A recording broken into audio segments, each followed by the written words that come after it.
Hello again, and welcome to part 16 of level 1 music production with Ableton Live. So at the end of part 15 we had a quick look at a scene. I just kind of explained a little bit about a scene. So remember, a horizontal line across here is a scene. You can see down here we've got scene 1, 2, 3, 4, 5, 6, 7, 8. You can have as many scenes as your version of Live will allow you. If you've got I think standard or suite, you can have unlimited amounts. If you've got like intro or light versions, it's limited to a certain number of scenes. So scenes are really useful.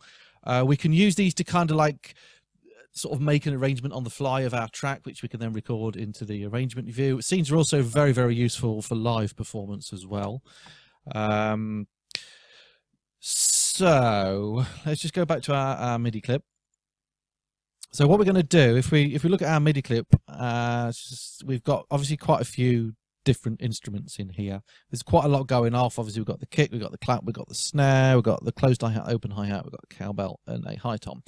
So generally when you're kind of writing a song, particularly dance music, electronic music, stuff kind of builds up gradually, so you don't generally go straight in with everything playing. So what we're going to do is just kind of start to have a look at the basics of some arrangement of our track, and what we're going to do is we're going to make those sections sort of build up gradually. So yeah, on the master track, as we just mentioned previously, we've got our scenes which are sort of automatically numbered down here. So what we'll do is let's duplicate this clip. Let's say, I don't know, we'll do it 4 or 5 times for now. So remember, easiest way to do it is just highlight it, Control or Command D, and then every time you press the D button, we will get a copy of the clip in the new scene below. So the way sort of scenes work is, let's just bring this down here for now. If I launch scene 1, okay, that's going to continue playing until we tell it to do something else, either stop the clip or launch another scene. If I launch scene 2, what will happen is scene 1 will stop playing and then scene 2 will start. Okay. Now it will start dependent on your global quantization settings here. I always have mine on 1 bar. You've got various options here. I don't want to get too complicated with these for now. So generally the easiest thing is leave it on 1 bar. So when that one's playing, if you want that to play through, let's just stop it 1 second. Let's say we want this first scene to play through 4 times. And then we're going to go to our second scene for bar 5 onwards. All I need to do is click the scene launch from number 2 at any time in that 4th bar.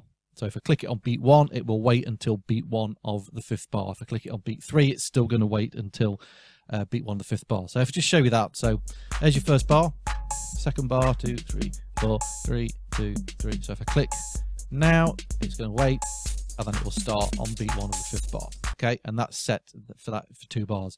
Sorry, for 1 bar. If that was set for 2 bars, I'll just demonstrate that. It would wait 2 bars until the next one starts. So if I click this one, let's say in bar 3, 2, 3, 4, second bar, 3rd bar, click it now, it's going to wait, and then it's going to go there on the 5th bar. All right, so it's down to personal preference on that. Generally, I will leave it on 1 bar for that point. Right, so what we need to do then is make a few changes to our MIDI clips, so stuff's going to build up gradually. I'm just going to bring this down here for now. So let's say in the first bar, certainly we want to get rid of probably the toms and the cowbell. So you can either delete them or you can just deactivate them. So if you just click on the piano roll next to your the thing you want to adjust, it will highlight, see, just that line. Okay, so if we highlight that and then we just hit the 0 key, you can see they're now grayed out. That will now deactivate them. If I play this clip now, okay, we've not got those. We've got over here the stop button there, just while I think on that. That's going to stop all your clips playing. We've got individual stop buttons down here. So if let's just launch that last scene. Sorry, that one. If I want to stop just this one playing, I can obviously hit one of these stop buttons here, or I can hit the stop button there, and that will leave that one playing. Or if you want to stop all the clips, because if you've got like 20 tracks, you don't want to have to press the stop button 20 times, you do this one, and that will stop all your clips playing. Right, so let's just go back to our first one. I think what I'm going to suggest as well is going to get rid of that snare drum, and I'm going to have that hi-hat just as closed. And in fact, I'm going to get rid of the clap as well. Okay, so that's going to be our intro one. Now you've got a few options here. Obviously, we could go through that process on this second clip and get rid of all the bits we don't want, which is a bit time consuming. So one of the benefits of actually not deleting the stuff off this clip is that we can just duplicate that one now down to our second one, and then we've got all our notes still there ready, and we can just activate the ones we want to bring in. So on our second clip, let's bring the clap back in. On the third one, so let's duplicate that one down again over the top of that one. We will bring the snare drum back in, so it's going to give us kind of like a 3-section intro. I think what we'll do then is, let's just duplicate that one down again. We'll leave that as it is. On the fourth time through, we'll bring in our loop, and then on the fifth one, I'm going to leave that as it is. We'll have everything playing, so that will bring in the cowbell, the toms, and the open hi-hat. Again, it's just down to personal preference. I'm just sort of giving you an idea. What you've got to make sure as well is, obviously, we want this to still continue playing on this scene as well, so you would need to duplicate that one down also. So let's have a listen to what we've got. We will let's just do like 4 bars of each one. So scene 1. So we'd have like a 4-bar intro. Scene 2.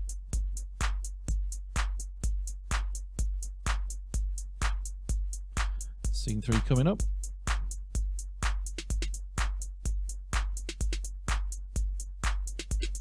Okay, then we're going to bring the loop in.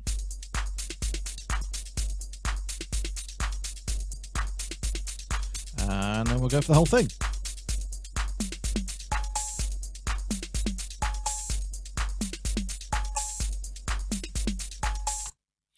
Okay, so that's how you would start to gradually build up your arrangement.